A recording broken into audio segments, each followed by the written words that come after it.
channel. So I think it's time that I do like a reintroduction, if you will, because a lot of you are new here. This is typically the hiring season for a lot of airlines. So you guys are headed on over to YouTube and you're like, okay, I need to find a flight attendant who's gonna tell me about the video interview, about the face-to-face, and so on and so forth. And you guys have found yourself on my channel. Good choice, because I'm always gonna keep it real with you. I'm gonna give you the real deal flight attendant I wish they told me appeal. I'm gonna start by letting you know my name is Tika, and as of February 2019, your girl will be a 4-year flight attendant. Wow, where has the time gone? Seriously, like I remember October 2014 when I interviewed, and now I'm about to be a 4-year flight attendant, you guys. Wow, wow, wow. So if you're new here, I do appreciate you for finding me. Some of you have already reached out to me on Instagram, so I just want to thank you. I am grateful for you choosing to be here, and I hope that I can continue to inspire you to aspire to be a flight attendant or whatever it is that you want to be. Because I know some of you are like 12 years old and 13 years old, which I think is so cute and awesome that you guys are just here and that I am your inspiration. So just to be on a more serious note, as you guys can see from the title of this video, you see that this is about something that kind of gets the back door, right? Let's talk about anxiety and depression amongst flight attendants. Like I said, this is something that gets the back door. Nobody wants to talk about this. Everyone just wants to talk about the travel, the perks, the layovers, but let's talk about when those layovers become depressing because you're staring at white walls, you're in a hotel far away from your family. Let's talk about the reroutes. Let's talk about delays. Let's talk about being away for those birthdays, those holidays, that first day of school for your child, your one and only child. So you guys, what inspired me to do this video, it's been really heavy on my heart. I'm not gonna say any names. I'm not even going to drop the airline that these flight attendants worked at, but 2 flight attendants have taken their lives within the last 3 weeks. And granted, we don't know why, but let's just say that there is a lot of anxiety, there's a lot of depression amongst flight attendants, and I'm sure aviation in general. It probably, or I'm sure it does exist with pilots, and that's something that a lot of people do not choose to talk about. And I wouldn't be keeping it real with you guys if I didn't let you know that I went through a bit of a depression myself as a flight attendant. It was within my first year, and that is also when I asked God to use me, and I said, God, use me to do your work. And that led me to YouTube and being able to inspire people, and also just being able to get certain things off my chest and just keep it so real. And also having the love of my life by my side is what helped me get through it. I'm just gonna keep it 110%. I was really depressed with just not being able to balance my schedule, with going on certain layovers, and you know, experiencing racism. And again, that's something that a lot of people like to sweep under the rug, but it does exist. And if you're not in my shoes, then you would never know, right? So I know, like, I went to certain places like Green Bay, Wisconsin, which I would never go back to, and I experienced racism. And I mean, you see the way people look at you, and you're just like, you worked a flight there, and you are just like, you know, you're on your layover just trying to explore Wisconsin. I'm trying to get some cheese, you know, all the things you hear about that certain states are known for. You're just trying to enjoy those things, and because somebody may not like the way that you look or the color of your skin, you are treated a certain way. So that was one of the reasons. It was the, you know, not only the racism, it was just the balance of everything, dealing with so many personalities, from passengers to crew members, and just trying to make it all work. I definitely went through a bit of a depression until I took my power back. And when I took my power back, what I mean by that is I realized that, like I've told you guys before, you don't have to be on that jump seat and share your life story with someone. Or if someone is questioning you, you don't have to tell them everything about you, because it's none of their business. However, if someone is sharing their life story with you, that could very well be their cry for help. Like if someone's telling you that, you know, they're so stressed that they think about doing things to themselves, or that, you know, that this is too much, or no one cares, or if you see those statuses on Facebook, you guys, or if someone is posting something on Instagram, you have to understand that could be a cry for help. And a lot of people in this job, in this career, because to some people it's just a job and to some people it's a career, they want the longevity of it. Everyone faces different things. Like if you guys keep up with me, you guys know that for a while I was like, I'm doing turns, I'm only doing turns, I'm gonna go to work, I'm coming home, mind my business, right? There was that reason I wanted to do turns, because I didn't want to be home. And then I got to the point where I was like, okay, I want to like see some stuff real quick. Like I've been international, but it had been a while. So lately, you guys know I've been to like Greece, I've been to Barcelona, I've been to Paris. I was supposed to actually go to Venice, Italy this past weekend. My fiance and I, she was gonna fly with me on a trip, but don't judge me, y'all. I checked the weather there and it was raining like galore. I'm talking about, they said that Venice, Italy had an orange weather watch or something. I don't know what that is, but anytime you gotta color your weather watches, I ain't gonna be there. So I swapped off of that trip. We did not go to Venice, Italy, but we enjoyed our home and our pool this past holiday weekend. So don't judge me, y'all, but I always check the weather. I know this is a serious subject, you guys, but I always check the weather because one, I need to make sure my bag is packed appropriately, and two, I might need to swap off of that trip because this is so beautiful, the canals and everything. So why am I gonna be there in the rain? Like all I'm gonna be able to do is just go and eat. Like I love to eat, but I also want to get out and explore. So I swapped off of that trip. But needless to say, you guys know I've been traveling here and there, just trying to see a few things. As my seniority grows, I have a lot more flexibility with what I'm able to do with my schedule.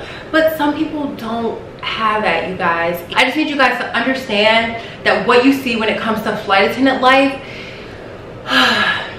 like if I take a picture, right, of food that I cook, you guys know I love to cook. I take a picture, you guys, I'm not saying that it doesn't look as pretty as you see it, but keep in mind this is an Instagrammable moment. I took it at a certain angle. I might have used a filter to make the food colors a little bit brighter, a little bit more vibrant. These are what we call Instagrammable moments. You are only seeing the highlights of someone's life. You are not seeing, you know, when I just get to the hotel room. Okay, let me paint the picture for you. Just got to, let's see, because my feet were killing me. Where was I? Just got to Paris, okay? Feet were killing me. Get to the hotel, get to my room, and it's like everything freaking hurt. Peeling my pantyhose off, peeling off my shoes, this uniform where I'm super sweaty, and I'm like, ugh. Then I'm realizing I'm 6 hours time difference from my fiance, and all I want to do is talk to her. I'm just like, ugh, I'm over it. You know what I mean? Like, I'm just over it. These are the moments that you guys don't see. No, I'm not vlogging because I'm tired as H-E-double hockey sticks. I'm tired as hell, okay? So now I have to realize I only have 24 hours at a destination. 8 of those hours I need to sleep. I'm on a whole different time zone.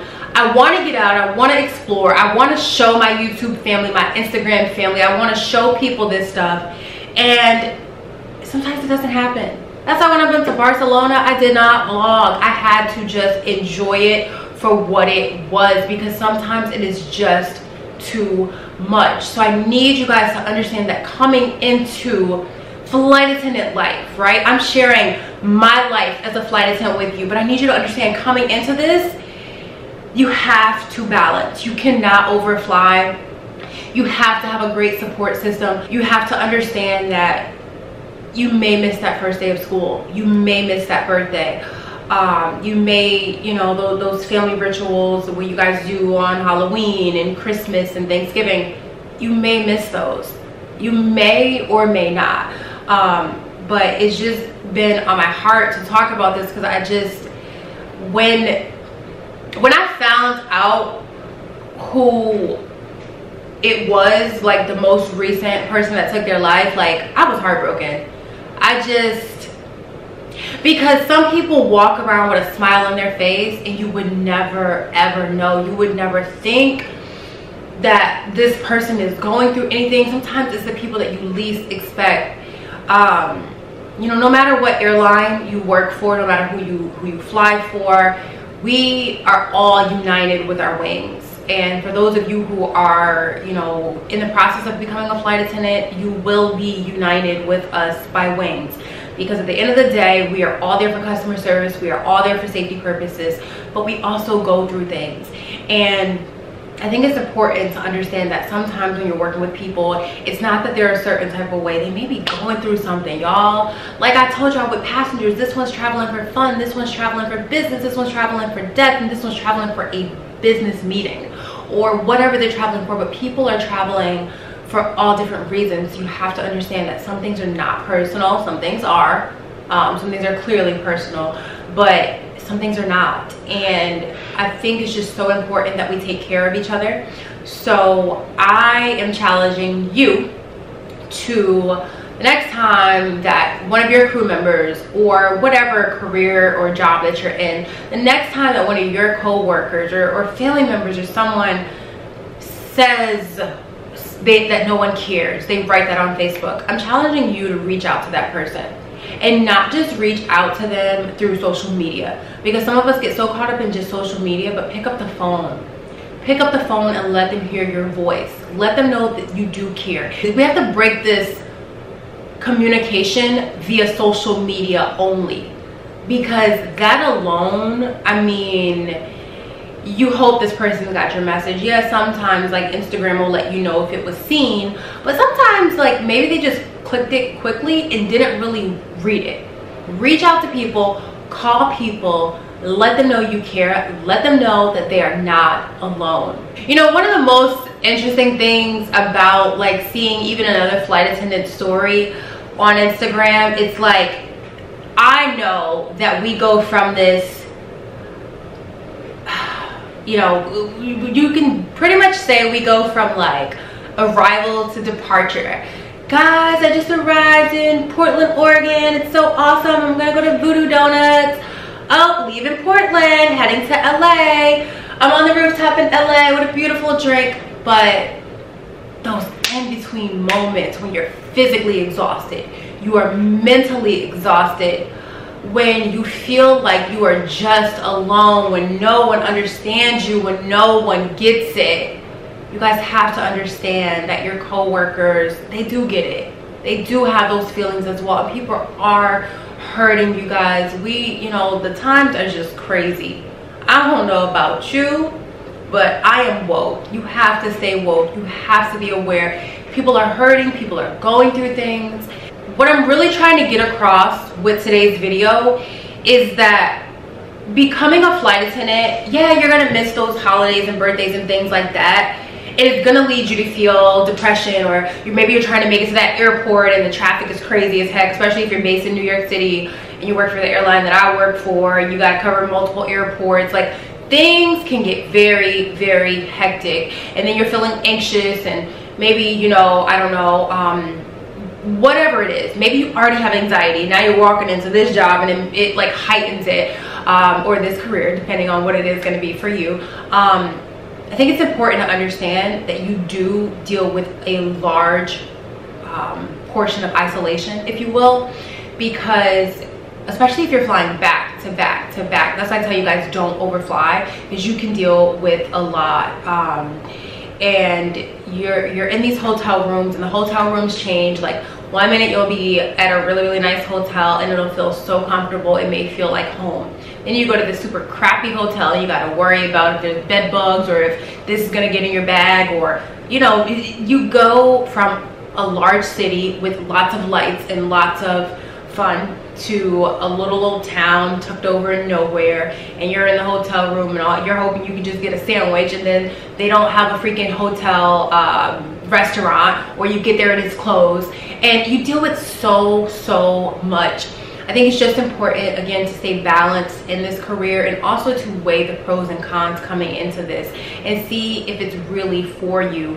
And if you do decide that it's for you, when you come in, just know that you have to find that balance, whether that means like going to online church because you got to get your word, because you can't physically make it there, or you're going to yoga, or you're doing Pilates, or you've joined some sort of group, or this, whatever it is, you have to find your balance. And you also have to just be open to different people, and just understand that not everybody's trying to not everyone's trying to pry, some people, but a large part of it is that people are going through things and they're hurting, and they need a shoulder to lean on, they need an ear to listen.